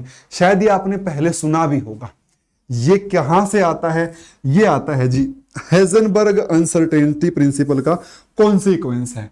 ये क्या कहता है? जो क्वांटम मैकेनिकली हम किसी भी सिस्टम की एनर्जी को डिफाइन करते हैं, क्वांटम मैकेनिकली जब हम किसी भी सिस्टम की एनर्जी को डिफाइन करते हैं दोस्तों, तो उसमें जो एनर्जी लेवल्स होते हैं वो फिक्स नहीं होते। हम क्या कहते हैं? हम कहते हैं कि जो बॉक्स है ना, पार्टिकल इन ए बॉक्स है, उसकी ग्राउंड स्टेट की एनर्जी इतनी होती है। फिर हम कहते हैं जी उसकी ऊपर वाली स्टेट की एनर्जी 4h²/8ml² होती है। एक्चुअल में हम कहते तो हैं कि ऐसा होता है, लेकिन जैसे हाइड्रोजन एटम में हम बात करते हैं, ग्राउंड स्टेट होती है -13.6 इलेक्ट्रॉन वोल्ट, उससे ऊपर होती है -3.4 इलेक्ट्रॉन वोल्ट। ऐसा हम कहते तो हैं कि ये एनर्जीज क्या है, एनर्जी लेवल की फिक्स, लेकिन ये जो एनर्जीज हैं ये फिक्स नहीं होती। ये क्या होती हैं? ये फ्लक्चुएट होती रहती हैं। क्या होती रहती हैं? फ्लक्चुएट होती रहती हैं। क्या होती रहती हैं भाई? फ्लक्चुएट होती रहती हैं। जैसा कि ये फ्लक्चुएट होती रहती हैं, अब क्या हुआ, मान लीजिए आपने एक फोटोन यहां से डाला और ये यहां से ऊपर चला गया। अब ना तो ये फिक्स ना ये फिक्स, ये फिक्स ही नहीं है, तो जो एब्जॉर्ब होने वाला फोटोन है वो भी क्या होगा? वो भी फिक्स नहीं होगा। वो भी क्या होगा? या फिर ये कह लीजिए कि जब यहां से यहां पार्टिकल आएगा, बाहर क्या एमिट होगा? फोटोन। अब ये भी तो फिक्स नहीं है और ये भी तो फिक्स नहीं है, तो एक पर्टिकुलर सिंगल फ्रीक्वेंसी का फोटोन एमिट नहीं होगा। थोड़ा बहुत फोटोन की जो एनर्जी उसमें क्या होता रहेगा? चेंज होता रहेगा। जब पर्टिकुलर फ्रीक्वेंसी का फोटोन ही एमिट नहीं होगा, तो जिस वजह से क्या होगा? जिस वजह से ऑलवेज पीक में क्या आएगी? ब्रॉडनिंग आती रहेगी। ऑलवेज क्या आती रहेगी? ब्रॉडनिंग आती रहेगी। ये क्या है आपका? It is the consequences of, it is consequence of, ये कॉन्सिक्वेंस है किसका? Heisenberg uncertainty principle. Heisenberg uncertainty principle, ये हेजनबर्ग अनसर्टेनिटी प्रिंसिपल का क्या है? कॉन्सिक्वेंस है। It is the consequence of Heisenberg uncertainty principle. Thank you art of C clips antic life, thank you बच्चों। ये हेजनबर्ग अनसर्टेनिटी प्रिंसिपल का क्या है? कॉन्सिक्वेंस है। क्या कहता है हेजनबर्ग? आपने तो यही सुना होगा, delta x delta p x greater than equal to h/4π। लेकिन एक और तरह की अनसर्टेनिटी होती है। मैं इसकी बात नहीं कर रहा, मैं बात कर रहा हूं एनर्जी टाइम अनसर्टेनिटी की। किसकी बात कर रहा हूं? Energy time uncertainty. ये रहा जी, ये क्या होता है, delta E into delta T greater than equal to H upon 4 pi. ठीक है, अगर अगर इसको इस तरीके से भी बताया जा सकता है, इस तरीके से भी बताया जा सकता है, जो डेल्टा टी है वो क्या होगा, H upon 4 pi delta E, या फिर जो डेल्टा ई है वो होगा जी H upon 4 pi delta T. मैं ये कहना चाहता हूं, जितनी ज्यादा फ्लक्चुएशन होगी, जितनी ज्यादा फ्लक्चुएशन होगी, उतनी ही पीक क्या होगी, ब्रॉड होगी। मैं ये भी कह सकता हूं, जैसा कि यहां पर फ्लक्चुएशन है, जैसा कि लेवल्स में फ्लक्चुएशन है, जैसा कि जो लेवल्स हैं वो फिक्स नहीं है, जो लेवल्स हैं वो क्या हैं, वो फिक्स नहीं है, वो यहां हो सकता है, यहां हो सकता है, यहां हो सकता है, यहां हो सकता है। जैसा कि उनके लेवल्स की एनर्जी में अनसर्टेनिटी है, वैसा ही जो ट्रांजिशन है, उस ट्रांजिशन की पीक में भी क्या होगी, अनसर्टेनिटी होगी। एक फिक्स पीक आपको देखने को नहीं मिलेगी। दूसरे तरीके से ऐसे भी डिफाइन किया जाता है, ऐसे भी डिफाइन किया जाता है कि अगर आपका मॉलिक्यूल यहां पर है, यहां पर है, और अगर इस लेवल में इसका लाइफ टाइम, ये क्या होता है, डेल्टा टी क्या होता है, इसको टाउ भी बोल देते हैं, लाइफ टाइम है इस स्टेट के अंदर। अगर ये 10⁻⁸ सेकंड है, तो इसकी एनर्जी में जो अनसर्टेनिटी है, इसकी एनर्जी में जो अनसर्टेनिटी वो क्या होगी जी, वो होगी आपके पास एच अपॉन 4 पाई, और यहां पर आ जाएगा डेल्टा टी एच अपॉन 4 पाई, यहां आ जाएगा 10⁻⁸। तो इतनी अनसर्टेनिटी किसमें रहेगी, इसकी एनर्जी में रहेगी। और इसी के कोरस्पोंडिंग क्या आ जाएगी, इसी के कोरस्पोंडिंग क्या आ जाएगी, आपकी जो लाइन है या फिर जो पीक है वो क्या हो जाएगी, ब्रॉड हो जाएगी। इसी के कोरस्पोंडिंग जो पीक है वो क्या हो जाएगी, आपकी ब्रॉड हो जाएगी। क्वेश्चन कहां से आ सकता है, सीधा फॉर्मूला आपसे पूछ सकता है, सीधा फॉर्मूला आपसे पूछ सकता है। मैं लिख देता हूं, डेल्टा म्यू, कलर चेंज करता हूं भाई, डेल्टा म्यू बराबर, डेल्टा म्यू बराबर मतलब बड़ा और बराबर हो सकता है 32 पाई क्यूब, फ्रीक्वेंसी का क्यूब, और यहां पर आ जाएगा भाई 4 पाई अपसाइन, यहां पर ब्रैकेट बंद आ जाएगी, यहां पर आ जाएगा 3hc क्यूब, और यहां पर ट्रांजिशन मोमेंट इंटीग्रल का स्क्वायर। ये होता है जिसका फॉर्मूला RMN कह लो या फिर NM कह लो। इसके बारे में भी मैं आपको बताऊंगा, इसके बारे में कभी किसी और दिन चर्चा करूंगा, जब आप लोग थोड़े से और सीरियस हो जाओगे, इसके बारे में भी मैं आपको बता दूंगा। कोई बड़ी दिक्कत वाली बात नहीं है। ये क्या है जी, अनसर्टेनिटी या फिर fluctuation in the observed spectral line is equal to delta nu. Nu नहीं होगा, क्या होगा, डेल्टा न्यू अपीयर होगा। फ्लक्चुएशन रहेगी इतनी, किसमें, स्पेक्ट्रल पीक के अंदर। इसका फॉर्मूला क्या है, 32 पाई cube mu cube 4 pi epsilon 3hc cube, 3hc cube into RNM का स्क्वायर।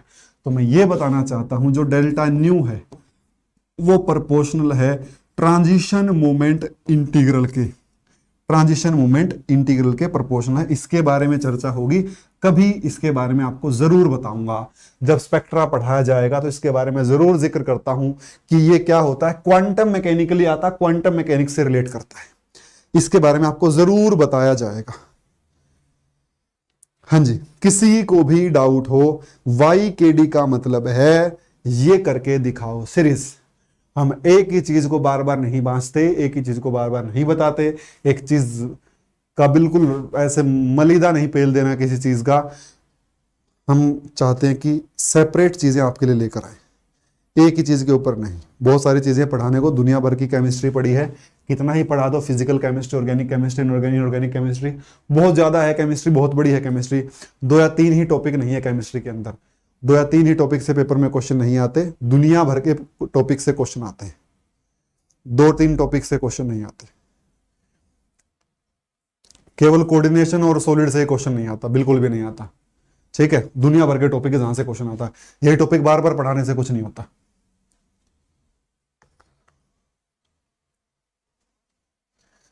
बेहतर टॉपिक लेके आएंगे, वो टॉपिक लेके आएंगे जो थोड़े से काम के हैं। बार बार आर निकालते रहो, ऐसे निकालते रहो, आर निकालते रहो, लॉजिक ही नहीं है उसका, कोई लॉजिक नहीं है उस चीज का, और नेट गेट में तो बिल्कुल ही नहीं है भाई, ठीक है, बिल्कुल भी कोई लॉजिक नहीं है उसका। बार बार एक ही चीज को उसका दलिया बना दिया बिल्कुल, उसको पढ़ा बढ़ा के। चलिए भाई, यहां तक किसी को डाउट है? यहां तक किसी को डाउट है भाई? यहां तक किसी को डाउट है? किसी को भी यहां तक डाउट हो? अब मैं बात करता हूं, मैंने अभी क्या बात करी, हम क्या पढ़ रहे हैं, मैं फिर से रिपीट कर देता हूं। हम पढ़ रहे हैं जो हमें ये पीक मिलती है, हमें ये ब्रॉडर पीक क्यों मिलती है, हमें शार्प पीक क्यों नहीं मिलती है, हमें ये जो पीक है ये हमें इस तरीके से क्यों दिखती है, इस तरीके से क्यों नहीं दिखती, हम ये बात कर रहे हैं, हम इस बात के बारे में चर्चा कर रहे हैं। पहला रीजन मैंने आपको बताया कि जो स्लिट है उसकी जो विड्थ है वो हम एक लिमिट तक ही छोटी ले सकते हैं। दूसरा मैंने आपको बताया नेचुरली जो एनर्जी लेवल्स हैं वो फिक्स नहीं होते, जैसा कि एनर्जी लेवल्स जो हैं वो फिक्स नहीं होते हैं, जैसा कि जो एनर्जी लेवल्स हैं वो फिक्स नहीं होते हैं। हाँ जी, बिल्कुल हो जाएंगे एंटिक लाइफ। इसके बाद नेट के इस टॉपिक से रिलेटेड क्वेश्चन तो जरूर सही हो जाएंगे। पिछली बार, अब की बारी क्वेश्चन आता है रिसेंटली, उस क्वेश्चन को कर लेना, सोल्व हो जाएगा। वो जो रिसेंटली क्वेश्चन आता है उसको सोल्व कर लेना, वो हो जाएगा आपसे, ठीक है। अगला आपके पास आता है प्रेशर और कोलिजन ब्रॉडनिंग। अगला रीजन क्या है? दूसरा रीजन है प्रेशर और कोलिजन ब्रॉडनिंग।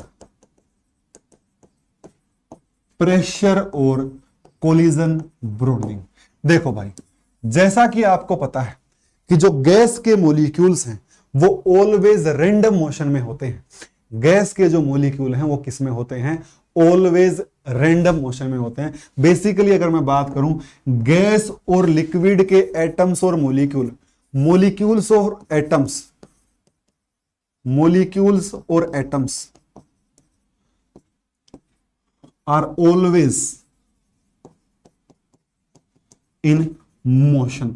ऑलवेज किस में होते हैं? मोशन में होते हैं। स्पेशली अगर मैं बात करूं लिक्विड एंड गैसेस में जो मॉलिक्यूल्स हैं वो किस में होते हैं? मोशन में होते हैं। Always in motion. जब वो मोशन में होंगे, अगर वो मोशन में हैं तो वो क्या करेंगे? कोलाइड करेंगे, कोलिजन होंगे। जब कोलिजन होंगे तो क्या होगा? आउटर इलेक्ट्रॉनिक स्ट्रक्चर जो हैं वो क्या होगा? वो डिस्टर्ब्ड होगा। आउटर इलेक्ट्रॉनिक स्ट्रक्चर क्या होगा? डिस्टर्ब होगा। जैसे ही आउटर इलेक्ट्रॉनिक स्ट्रक्चर डिस्टर्ब होगा तो जो स्पेक्ट्रोस्कोपी आउटर इलेक्ट्रॉन के ट्रांजिशन से डील करती है, जो स्पेक्ट्रोस्कोपी आउटर इलेक्ट्रॉन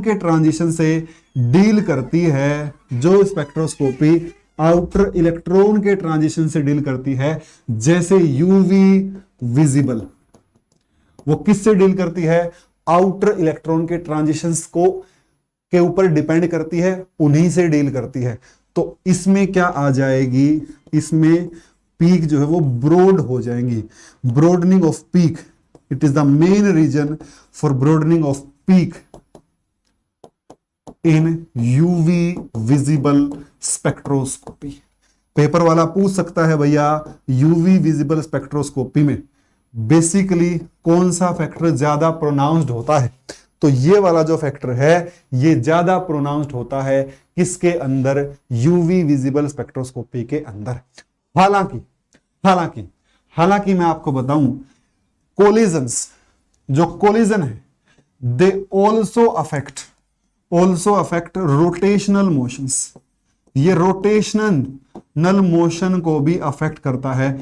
जो गैस के मॉलिक्यूल रोटेट कर रहे हैं, जब वो रोटेट करते हुए एक दूसरे से कोलाइड करेंगे तो उनकी रोटेशन भी अफेक्ट होगी। रोटेशन मोशन को अफेक्ट करना मतलब रोटेशनल एनर्जी लेवल को अफेक्ट करते हैं, और अगर रोटेशनल एनर्जी लेवल को अफेक्ट करते हैं तो पक्का क्या होगा? माइक्रोवेव स्पेक्ट्रोस्कोपी की जो लाइंस हैं वो ब्रॉड हो जाएंगी। माइक्रोवेव स्पेक्ट्रा की जो लाइंस हो क्या हो जाएंगी, उनकी जो पीक्स हैं वो ब्रॉड हो जाएंगी। ऑल्सो जब कोलिजन होंगे तो पक्का वाइब्रेशंस भी अफेक्ट होंगी। मोलिक्यूल जो वाइब्रेट कर रहे हैं, जब दो मोलिक्यूल आपस में वाइब्रेट करेंगे और एक मोलिक्यूल यहां वाइब्रेशन में, एक यहां, जब भी एक दूसरे के साथ कोलिजन करेंगे तो इनकी वाइब्रेशन भी तो क्या होंगी, अफेक्ट हो जाएंगी। जब वाइब्रेशन अफेक्ट हो जाएंगी तो इसका मतलब क्या, वाइब्रेशनल एनर्जी लेवल्स अफेक्ट होंगे। वाइब्रेशनल एनर्जी लेवल्स भी क्या होंगे, अफेक्ट होंगे।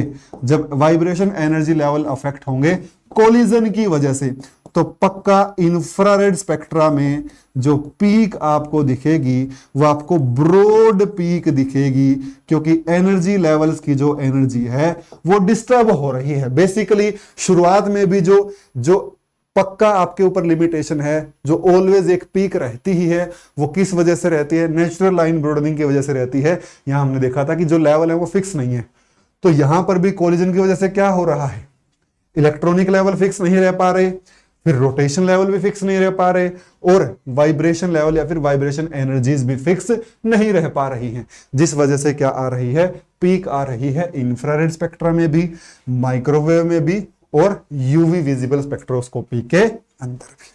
किसी को डाउट हो तो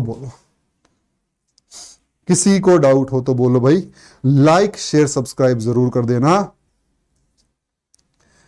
लाइक शेयर सब्सक्राइब जरूर करना भाई।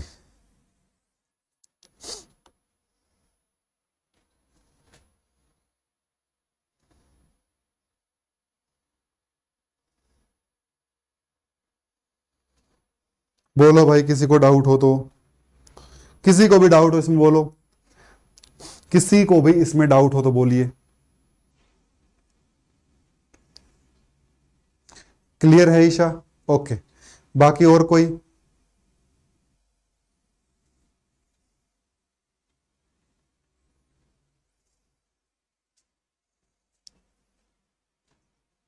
और कोई बोलिए भाई।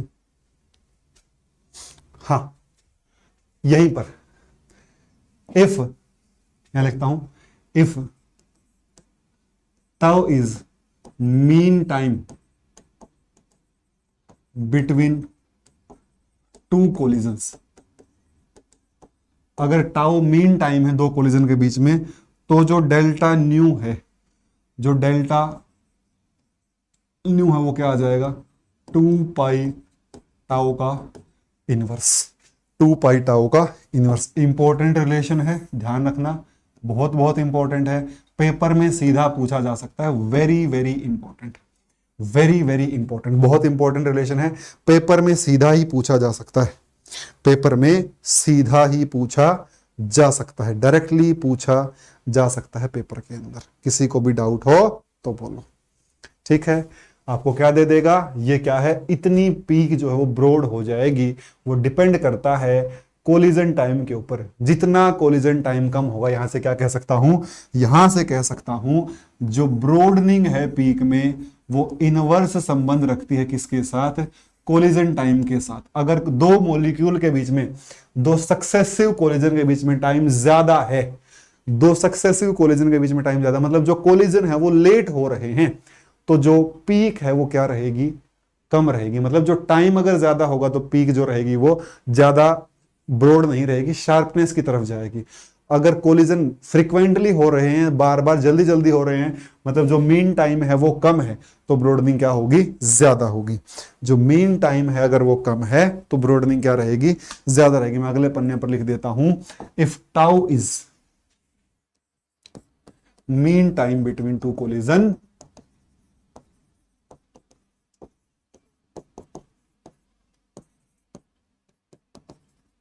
then broadening in peak is given by 1/2 pi। अगर टाउ ज्यादा होगा, अगर मीन टाइम जो दो कोलिजन के बीच में अगर वो बढ़ेगा, तो जो ब्रॉडनिंग है वो घटेगी। मतलब अगर दो कोलिजन अगर ज्यादा समय ले रहे होते हुए तो जो ब्रॉडनिंग है वो कम हो जाएगी, और अगर जो टाइम है दो कोलिजन के बीच में अगर वो घटेगा तो ब्रॉडनिंग बढ़ जाएगी। तो ब्रॉडनिंग क्या हो जाएगी? बढ़ जाएगी। ठीक है, ठीक है भाई। इसके बाद यहां पर एक लाइन लिख लेना, डोपलर और प्रेशर ब्रॉडनिंग। डोपलर और pressure broadening is more pronounced.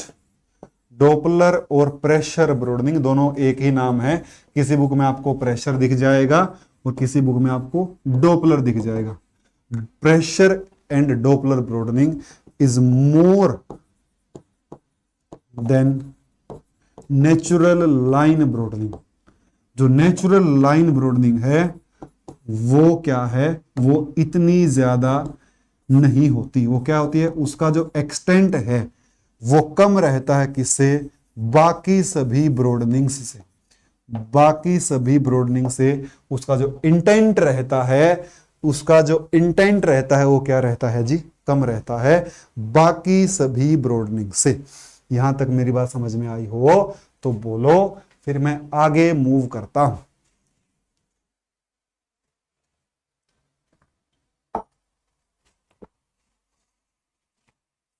हाँ जी, तीसरा और लास्ट हमारे पास आता है डोपलर ब्रॉडनिंग। थर्ड आता है जी डोपलर ब्रॉडनिंग। डोपलर ब्रॉडनिंग, क्या इसके बारे में आपने सुना है? क्या इसके बारे में आपने सुना है?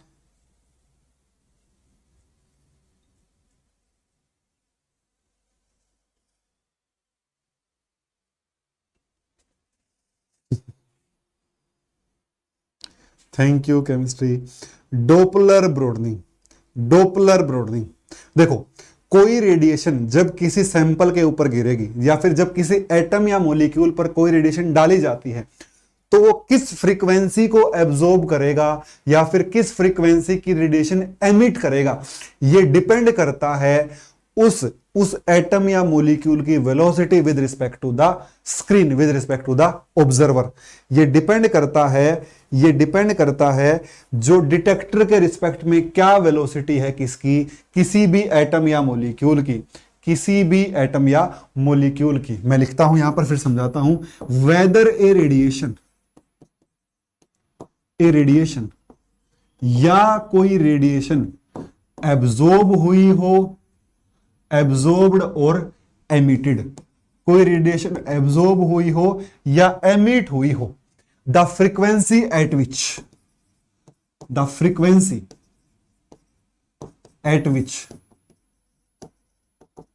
इट टेक्स प्लेस, क्या? एब्जॉर्प्शन और emission. It takes place depend upon velocity of atoms or molecule, velocity of atoms or molecules with respect to detector। उदाहरण के तौर पर मान लीजिए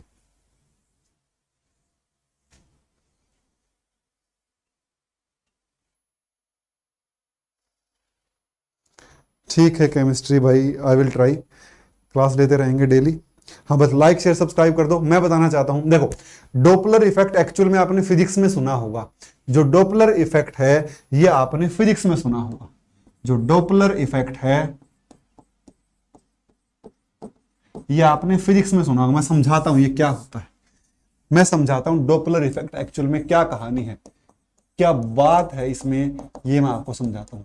देखो आपने अगर कभी ऑब्जर्व किया हो, कभी आप रेलवे स्टेशन पे गए हो, कभी रेलवे स्टेशन पे आप गए होंगे और अगर आप भी ट्रेन की तरफ जा रहे हो और ट्रेन आपकी तरफ आ रही है, अगर ट्रेन आपकी तरफ आ रही है और आप भी ट्रेन की तरफ जा रहे हो, तो जो ट्रेन का हॉर्न है ना वो आपको ज्यादा हाई इंटेंसिटी का सुनाई देगा।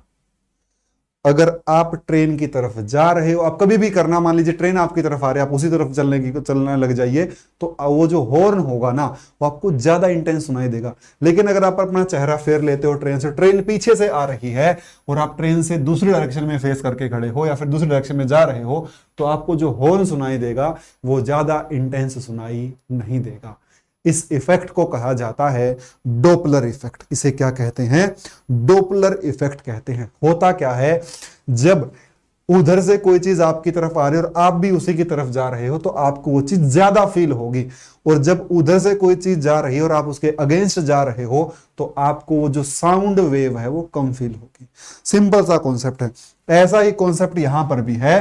मान लीजिए आपका जो सैंपल है वो यहां पर है, ये आपका सैंपल है, ये आपका क्या है जी? सैंपल है। ठीक है, अब ये यहां से इसके एटम्स और मोलिक्यूल्स, ठीक है, ये मैं एक ही एटम मान लेता हूं इसमें या फिर एक मोलिक्यूल मान लेता हूं ताकि आपको समझ में आए। मैं दो मोलिक्यूल मान लेता हूं, दो मोलिक्यूल मान लेता हूं, दोनों यहां पर, और यहां पर है जी आपका डिटेक्टर, यहां पर है जी आपका डिटेक्टर। समझने की कोशिश करना, समझ में आ जाएगा, बड़ी ज्यादा लंबी कहानी नहीं है। ये आपका डिटेक्टर है। मान लीजिए इसने रेडिएशन एमिट करी, इसने एमिट करी, ये क्या कर रहे हैं? इधर की साइड मोशन में है और ये इधर की साइड मोशन में है, और ये कर क्या रहा है? ये रेडिएशन एमिट कर रहा है, ये भी और ये भी, जबकि इसका मूवमेंट इधर की साइड और इसका मूवमेंट इधर की साइड है। तो एक्चुअल में यहां पर है, ये किसकी साइड जा रहा है? ये भी उसी साइड जा रहा है जिस साइड ये रेडिएशन जा रही है, जिस साइड ये फोटोन जा रहा है। तो इसको जो फील होगा वो फ्रीक्वेंसी कुछ और फील होगी। जब ये इधर जाता हुआ एमिट करेगा तो इसको जो फ्रीक्वेंसी फील होगी वो क्या होगी? अलग फील होगी। एक्चुअल में क्या है, यहां पर डिपेंड करता है सोर्स और ऑब्जर्वर के बीच में। ये रिलेटिव कॉन्सेप्ट है, डिपेंड करता है सोर्स और ऑब्जर्वर। ये को क्या है? ऑब्जर्वर है। ये क्या है? यहां पर इसको समझ लीजिए, ये ऑब्जर्वर है, और इसको कह लीजिए क्या है? सोर्स है। ये क्या है? सोर्स है रेडिएशन का। या फिर ये कह लीजिए ये ट्रेन है और ये आप हो। ट्रेन आपकी तरफ अगर आ रही है, या फिर ये समझ लीजिए कि ट्रेन अगर आपकी तरफ आ रही है और आप यहां पर फिक्स खड़े हो, तो आपको जो हॉर्न है वो ज्यादा शार्प सुनाई देगा, जो फ्रीक्वेंसी होगी वो अलग फील होगी। और अगर ये ऑपोजिट साइड में मूव करता हुआ यहां पर फोटोन को छोड़ेगा तो ये आपको अलग सुनाई देगा। ये रिलेटिव कॉन्सेप्ट है दो चीजों के ऊपर। हां, अगर ये भी फिक्स है, ये भी फिक्स है, फिर आपको बराबर ही सुनाई देगा। ये ऑब्जर्वेशन बेस्ड फिनोमिना है। ये क्या है? ऑब्जर्वेशन बेस्ड फिनोमिना है, या फिर ऐसा कह लीजिए टाइम का फर्क पड़ जाता है। यहां से यहां जाने में जो टाइम लगेगा और इधर जाता हुआ जब एमिट करेगा तो इस स्क्रीन को जो फ्रीक्वेंसी है वो अलग अलग फील होगी। जैसे ही फ्रीक्वेंसी अलग अलग फील होगी तो आप देखोगे कि जो पीक है वो सिंगल फ्रीक्वेंसी की नहीं आएगी, वो कैसी आएगी? वाइड रेंज ऑफ फ्रीक्वेंसीज के ऊपर आ जाएगी। और जब एक सिंगल फ्रीक्वेंसी पर पीक नहीं आएगी, आप क्या प्लॉट करते हो? आप इस तरीके से प्लॉट करते हो, एक साइड तो फ्रीक्वेंसी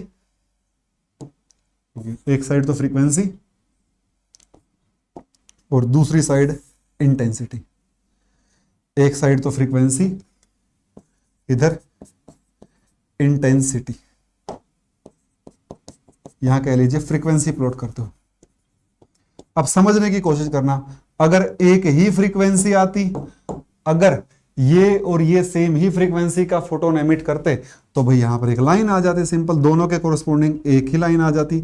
लेकिन होता क्या है, ये कुछ और फ्रीक्वेंसी का फोटोन एमिट कर रहा है तो कुछ यहां पर आपको दिख जाएगी, मतलब कुछ कम, कुछ आपको यहां दिख जाएगी, कुछ आपको यहां दिख जाएगी, मतलब आपको एक ग्रुपिंग देखने को मिलेगी।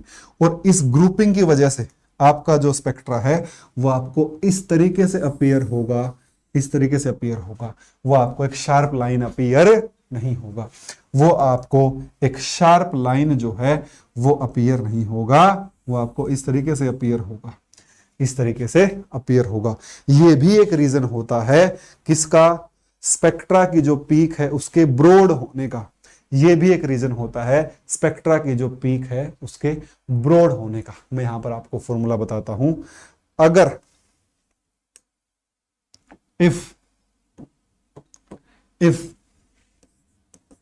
If new A it is the frequency feel by the detector। ये वो फ्रीक्वेंसी है जो डिटेक्टर फील करता है। अगर ये क्या है, ये फ्रीक्वेंसी एमिटेड बाय एटम और मॉलिक्यूल। ये वो फ्रीक्वेंसी है जो एटम और मॉलिक्यूल एमिट कर रहा है या फिर और एब्जॉर्ब कर रहा है, दोनों में कोई बात नहीं है, या तो एमिट कर रहा है या एब्जॉर्ब कर रहा है। एब्जॉर्ब्ड और एमिटेड बाय एटम और मॉलिक्यूल, एब्जॉर्ब्ड और एमिटेड बाय एटम और मॉलिक्यूल। वीए क्या है, velocity of molecule, velocity of molecule. तो क्या संबंध होगा इन दोनों में, जो फ्रीक्वेंसी डिटेक्टर फील करेगा वो बराबर होगी फ्रीक्वेंसी एक्चुअल में जो एमिट करी है वो into 1 minus VA by C का इनवर्स। ये क्या होता है, ये फॉर्मूला होता है किसका, डॉपलर ब्रॉडनिंग का। ये वो फ्रीक्वेंसी है जो आपका डिटेक्टर फील कर रहा है, ये वो फ्रीक्वेंसी है जो एक्चुअल में एमिट करी गई या फिर एब्जॉर्ब हुई है। और ये क्या है, स्पीड है आपके एटम और मॉलिक्यूल की। C क्या है, स्पीड ऑफ लाइट है। C क्या है, स्पीड ऑफ लाइट है। C is speed of light. C is speed of light. C is speed of light। C is speed of light। C जो है वो स्पीड ऑफ लाइट है। ठीक है भाई, क्या आपको क्लियर है मेरी बात? अगर मेरी बात क्लियर है तो बोलो यस। अब यहां पर जो ब्रॉडनिंग होगी, यहां पर जो ब्रॉडनिंग का फॉर्मूला बनेगा वो बनेगा डेल्टा म्यू बराबर nu by C. C speed of light है 2kBT, के बोल्ट्जमैन कांस्टेंट है, ln2 बाय मास की पावर हाफ। पेपर में कहीं से भी क्वेश्चन आ सकता है भाई, किसी भी फॉर्मूला से क्वेश्चन आ सकता है, आपको कोई भी वैल्यू देकर पूछ सकता है, या आपको कोई भी वैल्यू देकर पूछ सकता है। जो डॉपलर ब्रॉडनिंग है, जो डॉपलर ब्रॉडनिंग है, एक नोट डाल लेना, डॉपलर ब्रॉडनिंग गैसेस में ज्यादा प्रोनाउंस होती है, क्योंकि गैसेस के मॉलिक्यूल दूर दूर होते हैं, वो ज्यादा ट्रांसलेशन मोशन में होते हैं as compare to liquid and solid. More pronounced जो डॉपलर ब्रॉडनिंग है वो ज्यादा प्रोनाउंस होती है, इज मोर प्रोनाउंस्ड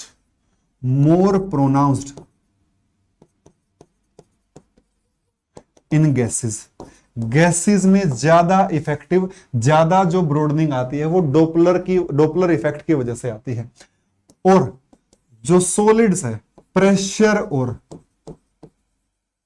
और कोलिजन ब्रॉडनिंग जो है इज मोर प्रोनाउंस्ड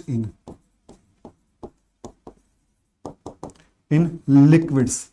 ये जो है वो लिक्विड्स में ज्यादा प्रोनाउंस होती है। और लिक्विड्स का, सॉलिड्स का जो स्पेक्ट्रा है, spectra of solid is generally more sharp।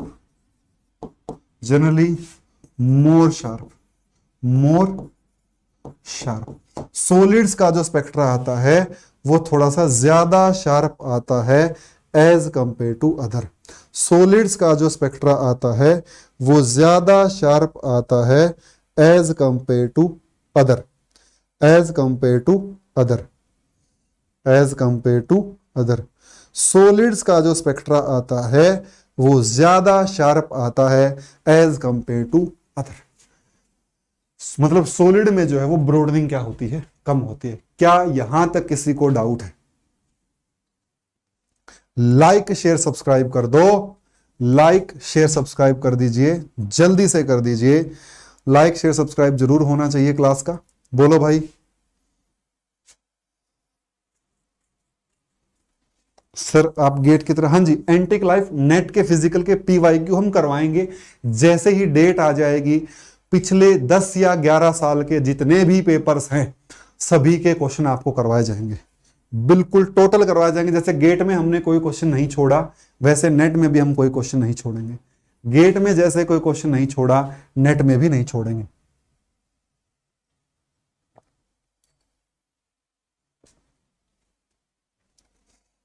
क्या मेरी बात आपको क्लियर हुई?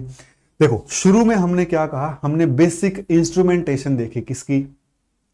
स्पेक्ट्रोफोटोमीटर की। स्पेक्ट्रा देखने के लिए इंस्ट्रूमेंटेशन को जानना जरूरी है। बेसिक इंस्ट्रूमेंटेशन थी स्पेक्ट्रोफोटोमीटर की। फिर जो आप यहां पर रिकॉर्ड करते हो, आपने यहां पर क्या रिकॉर्ड किया? कुछ तो पीक्स रिकॉर्ड करी, कुछ ब्रॉड लाइन रिकॉर्ड करी, कुछ आपने नॉइस रिकॉर्ड करी। अब यहां पर मैंने आपको क्या बताया, नॉइस क्या होती है? नॉइस वो अनवांटेड फ्लक्चुएशन होती है जो सिग्नल के साथ आती है। तो नॉइस की बात हो गई। अलग अलग तरीके की नॉइस हो सकती है, अलग अलग तरीके की नॉइस हो सकती है। वो डिपेंड करता है वेवलेंथ ऑफ लाइट के ऊपर या फिर इलेक्ट्रॉनिक डिवाइस के ऊपर डिपेंड करता है। ठीक है, अलग अलग तरह की नॉइस के मैंने आपको नाम बताए, dark current, short noise, read out noise, stray light, दुनिया भर की नॉइस के मैंने आपको नाम बताए। ये नॉइस के नाम है अलग अलग तरह के। ठीक है, उसके बाद एक और नाम था, मैं आपको बता देता हूं नॉइस का। एक और तरह की नॉइस होती है, एक और तरीके की नॉइस होती है, इलेक्ट्रॉनिक नॉइस भी होती है। इलेक्ट्रॉनिक नॉइस भी होती है, यहां लिख लेना, यहां लिख लेना, इलेक्ट्रॉनिक नॉइस, डिवाइस की वजह से जो नॉइस होती है इलेक्ट्रॉनिक नॉइस भी कहते हैं। ठीक है भाई, उसके बाद हम बढ़े रिजोल्विंग पावर के ऊपर। एक्चुअल में जो रिजोल्विंग पावर है वो किसी भी स्पेक्ट्रो, मैं पूरे लेक्चर को रिमाइंड करवा रहा हूं, वो किसी भी स्पेक्ट्रोफोटोमीटर की परफॉर्मेंस को मेजर करने का एक तरीका है। एक्चुअल में हमने यहां पर देखा कि नॉइस के साथ साथ जो पीक आ रही है, नॉइस के साथ साथ जो पीक आ रही है वो एक शार्प लाइन नहीं आ रही, वो क्या आ रही है? वो बहुत सारी वाइड रेंज ऑफ फ्रीक्वेंसीज या फिर वेवलेंथ का कॉम्बिनेशन आ रही है। रिजोल्विंग पावर क्या होती है? जो क्लोज्ड लाइंस हैं या फिर जो क्लोज्ड वेवलेंथ्स हैं उनको सेपरेट करने में कोई स्पेक्ट्रोफोटोमीटर कितना कैपेबल है। जितना ज्यादा उन क्लोज लाइन को सेपरेट करने में कैपेबल होगा उतना ही उसकी रिजोल्विंग पावर क्या रहेगी? ज्यादा रहेगी। ठीक है, फिर मैंने यहां पर एक और बात बताई थी, अगर आप सिग्नल को क्लियरली देखना चाहते हो तो आपको क्या करना होगा? आपको क्या करना होगा? आपका जो सिग्नल की जो इंटेंसिटी है वो कम से कम 3 गुना ज्यादा इंटेंस होनी चाहिए। किससे? नॉइस से। जब तक ऐसा नहीं होगा तब तक आप सिग्नल और नॉइस में डिफरेंशिएट नहीं कर पाओगे।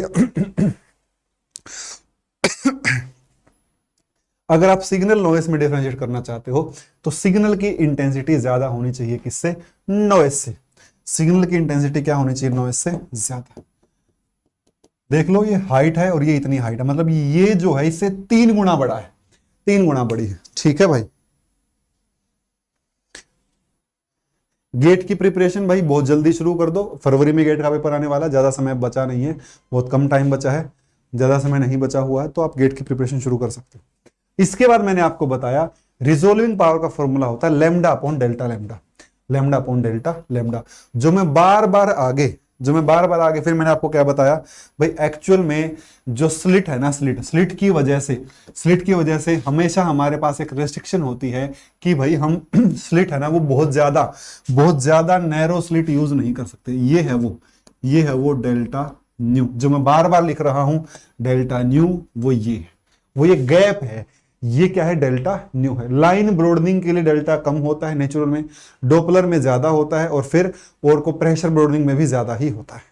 ठीक है भाई, thank you antique life, thank you.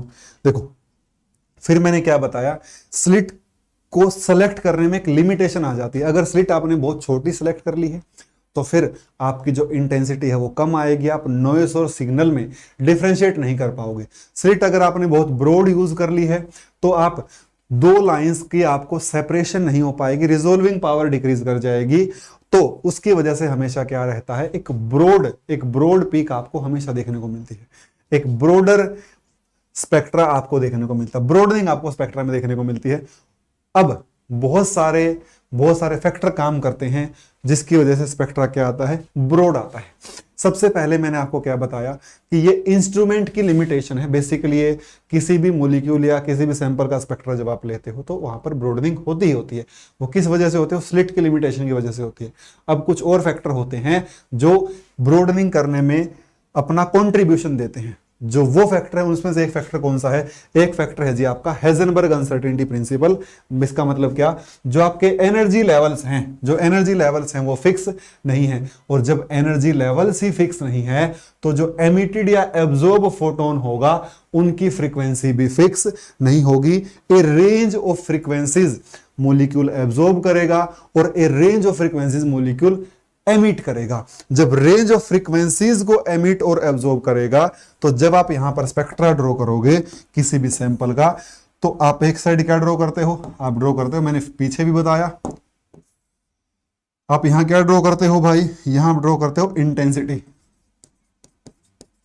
या फिर एनर्जी कह लीजिए। यहां क्या ड्रॉ करते हो? फ्रीक्वेंसी। अगर एक मॉलिक्यूल का एनर्जी लेवल फिक्स होता तो एक लाइन शो कर देता, लेकिन यहां पर क्या है? एनर्जी लेवल फिक्स नहीं है, तो ये भी फोटोन दिखेगा, ये भी फोटोन दिखेगा, ये भी फोटोन दिखेगा, ये भी दिखेगा, ये भी दिखेगा। एक्चुअल में क्या अपीयर होगा? एक्चुअल में ऐसी कहानी आपके सामने आ जाएगी। एक्चुअल में ऐसी कहानी आपके सामने आ जाएगी। ठीक है, तो मैं आगे बढ़ता हूं। यहां पर मैंने बताया जो लाइन ब्रॉडनिंग का जो फॉर्मूला होता है वो होता है ये 32 पाई cube divide by 4 pi epsilon 3hc का क्यूब और rnm का स्क्वायर। ये ट्रांजिशन मोमेंट इंटीग्रल है। जब मैं आपको क्लास में बैच में पढ़ाऊंगा तो मैं आपको ट्रांजिशन मोमेंट इंटीग्रल इसके बारे में जरूर बताऊंगा। कब? जब आपकी क्लास होगी, जब आप ऐप के ऊपर जब कोर्स होगा, ऐप पर जो कोर्स होगा उसमें आपको ये बताया जाएगा। ठीक है, उसमें आपको ट्रांजिशन मूवमेंट इंटीग्रल पर पूरी प्रॉपर एक क्लास ली जाएगी। बहुत इंपॉर्टेंट है, बहुत काम की चीज है। स्पेक्ट्रा की इंटेंसिटी को डिसाइड करता है ये, कौन से ट्रांजिशन होंगे, कौन से ट्रांजिशन नहीं होंगे, कौन सा एक्टिव मॉलिक्यूल होगा, कौन सा नहीं होगा, उसके बारे में सब कुछ बताते हैं। ठीक है, आगे बढ़ता हूं। नेक्स्ट आता है प्रेशर और कोलिजन ब्रॉडनिंग। देखो, जो मॉलिक्यूल्स हैं गैसेज और लिक्विड में बेसिकली ज्यादा इफेक्टिव रहती है। सॉलिड के मॉलिक्यूल तो इतना मोशन में होते नहीं है। जो मॉलिक्यूल्स हैं वो ऑलवेज एक दूसरे के साथ कोलाइड करते रहते हैं। जब दोनों के बीच में कोलिजन होते रहेंगे तो जो आउटर इलेक्ट्रॉनिक स्ट्रक्चर है वो डिस्टर्ब हो जाएगा। जैसे ही वो स्ट्रक्चर डिस्टर्ब होगा आउटर इलेक्ट्रॉन का, तो जो आउटर इलेक्ट्रॉन पर डिपेंड करने वाले ट्रांजिशंस हैं वो भी इफेक्ट हो जाएंगे। आउटर इलेक्ट्रॉन के जब एनर्जीज इफेक्ट होगी तो एनर्जी लेवल इफेक्ट होंगे, एमिटेड और एब्जॉर्ब्ड फ्रीक्वेंसी भी अफेक्ट होगी। इसी तरीके से कोलिजन की वजह से रोटेशन मोशन भी इफेक्ट होगा और वाइब्रेशन मोशन भी इफेक्ट होगा। रोटेशन एनर्जी लेवल भी फिक्स नहीं रहेंगे, वाइब्रेशन एनर्जी लेवल भी फिक्स नहीं रहेंगे, जिसकी वजह से इंफ्रारेड स्पेक्ट्रोस्कोपी में भी ब्रॉड पीक आपको देखने को मिलेगी। माइक्रोवेव में भी और यूवी विजिबल में भी आपको क्या दिखेगी? ब्रॉड पीक देखने को मिलेगी। एक और रीजन मैंने आपको बताया, मैंने इसका फॉर्मूला बताया। ठीक है, अगर ये मीन टाइम है दो कोलिजन के बीच में तो जो डेल्टा न्यू है वो इसके बराबर आ जाएगा। जितना ज्यादा कोलिजन के बीच में टाइम होगा, मतलब जितना लेट दो कोलिजन होंगे उतनी ही जो पीक है वो ज्यादा ब्रॉड नहीं होगी, वो शार्प आएगी। जितना कम टाइम कोलिजन के बीच में होगा उतनी ही जो पीक है वो ब्रॉड होती चली जाएगी। यहां पर डोपलर इफेक्ट मैंने आपको बताया कि एक्चुअल में जब जो एटम एनर्जी या फिर जो रेडिएशन एब्जॉर्ब कर रहा है या एमिट कर रहा है जो एटम या मॉलिक्यूल, अगर वो डिटेक्टर की तरफ जा रहा है तो इसको अलग फ्रीक्वेंसी ऑब्जर्व होगी, ये अलग फ्रीक्वेंसी फील करेगा। अगर वो उससे दूर जा रहा है तो अलग फ्रीक्वेंसी फील करेगा, जिस वजह से एक पर्टिकुलर अगर वो रेस्ट पर है तो कुछ और फ्रीक्वेंसी फील करेगा। तो आपको क्या होता है? एक वाइड रेंज ऑफ फ्रीक्वेंसीज के फोटोन क्या होते हैं? बाहर एमिट होते हैं। जब वाइड रेंज ऑफ फ्रीक्वेंसी के फोटोन बाहर एमिट होंगे तो कभी भी आपको एक शार्प पीक देखने को नहीं मिलेगी। ठीक है, तो यहां पर भी ब्रॉडनिंग आपको मिलेगी। जो डोपलर ब्रॉडनिंग का फॉर्मूला है वो मैंने आपको ये बता दिया। यहां पर क्या होगा जी? ln2 की पावर हाफ आ जाएगा।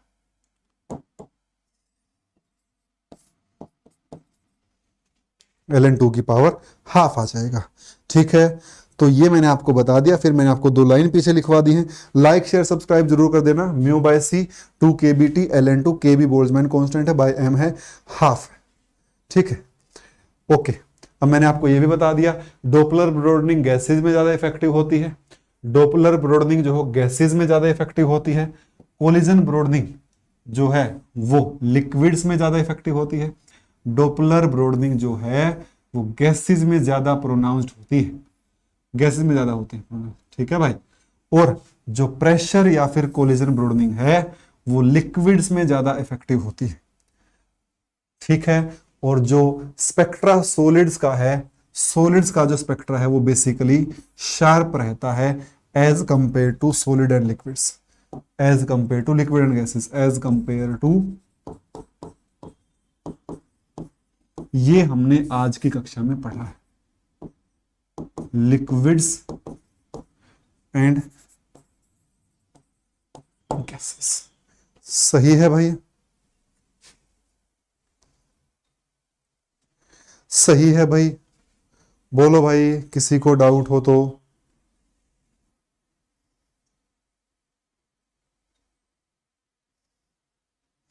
किसी को भी डाउट हो तो बोलो भाई, किसी को भी डाउट हो तो बोलो भाई।